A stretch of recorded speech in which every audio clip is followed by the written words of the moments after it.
Hello. Hello. কিরে বান্ধবী, কেমন আছিস? আমি তো ভালো আছি, তুই তো ফোনও দেস না, যোগাযোগও করস না, হঠাৎ করে ফোন দিলি? হঠাৎ করে ফোন দিলাম, তোর নাম্বারটা আমি হারাই ফেলছিলাম, বুঝছো, ডিলিট হয়ে গেছিল ফোন থেকে। তো যেমনি হোক তোর নাম্বারটা আমি ব্যবস্থা করছি। তা আর কারোর নাম্বার হারাই নাই, তোর বেস্ট ফ্রেন্ডের নাম্বারটাই হারাইছে না? আরে কেমনে জানি ডিলিট হয়ে গেছে, আমার আগের ফোনটা নষ্ট হয়ে গেছে বুঝছিস। পরে এই ফোনটা আবার নতুন কিনছি। তাহলে কিভাবে থাকে নাম্বারটা বলতো? তুই এমন ছিলি, একদিন আমার সাথে কথা না বললে তোর পেটের ভাত হজম হইতো না। তা ঠিক আছে, তোর কথা আমার অনেক মনে পড়ে, বা অনেক কষ্ট পাইছি নাম্বারটা ডিলিট হয়ে যাওয়ার পরে, বুঝছিস। তা শুন, তা তোর কি অবস্থা, কেমন আছিস সেটা বল লাগে।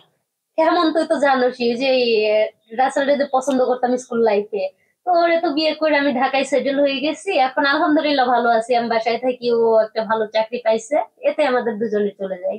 ও, তুই তো তোর স্বামী সংসার নিয়ে ভালোই আছিস, আমার যারা পুরা কপাল। কেন, তুই একটা বিয়ে করে নে না? ধরো বিয়ে করে নেবো, তুই তো জানোসই যে আমার স্কুল লাইফে যে একটা ছেলের আমি পছন্দ করতাম। হ্যাঁ, তা ভাই তো জানি। যে ওই যে আমার যে একটা কাম যে করলো, বোন যে ফাড়াইলো, এরকম ফাড়াতো জীবনের প্রথম আমি খাইলাম।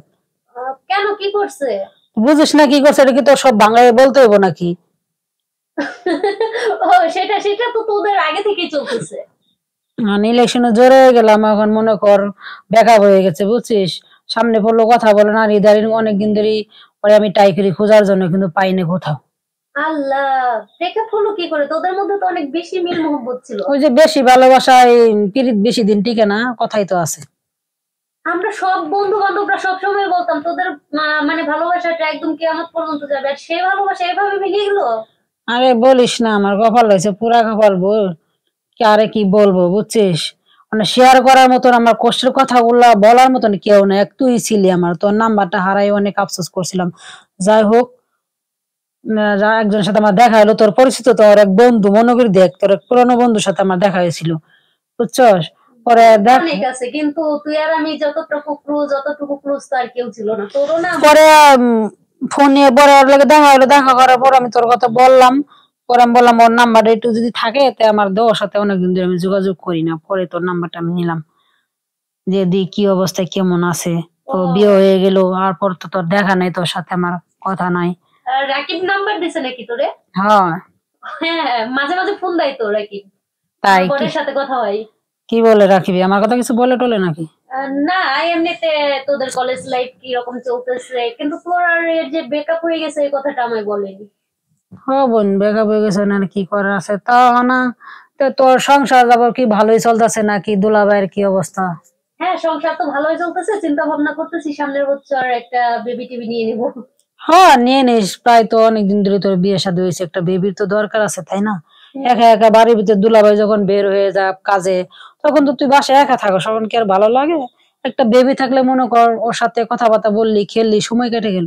হ্যাঁ রে, টিভি, কম্পিউটার, ফোন এগুলো নিয়ে এখন বোরিং হয়ে গেছি, মনে হচ্ছে একটা বাচ্চা কাচ্চা না হলে জীবনটা বরবাদ। তাই তো। যাই হোক বোন, দোয়া করি তোর জন্য, যে তুই যেন স্বামী সন্তান নিয়ে সুখে থাকতে পারিস বা ভালো থাকিস। আমার কপাল পড়ছে পড়ছেই, তোরা কিন্তু যেন তোর সুখে জন্য তো থাকিস। এখন চিন্তা লাগতেছে, এভাবে মানে এত ক্লোজ সম্পর্ক এভাবে ব্রেকআপ হয়ে গেল। কোন মনে কর ওটা আমার ভাগ্য নাই, ঠিক আছে, ছেলেরা এরকমই হয় রে, বিয়ের আগে যদি কোনো কিছু বা ওরা একটু পা, সেটা তারা মনে করে যে অনেক কিছু পেয়ে গেছি, সেটার কথা তার মনে থাকে না।